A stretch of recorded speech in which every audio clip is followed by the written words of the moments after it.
le puja to we Yeshu do kana to ke he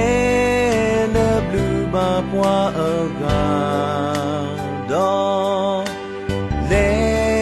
puja to we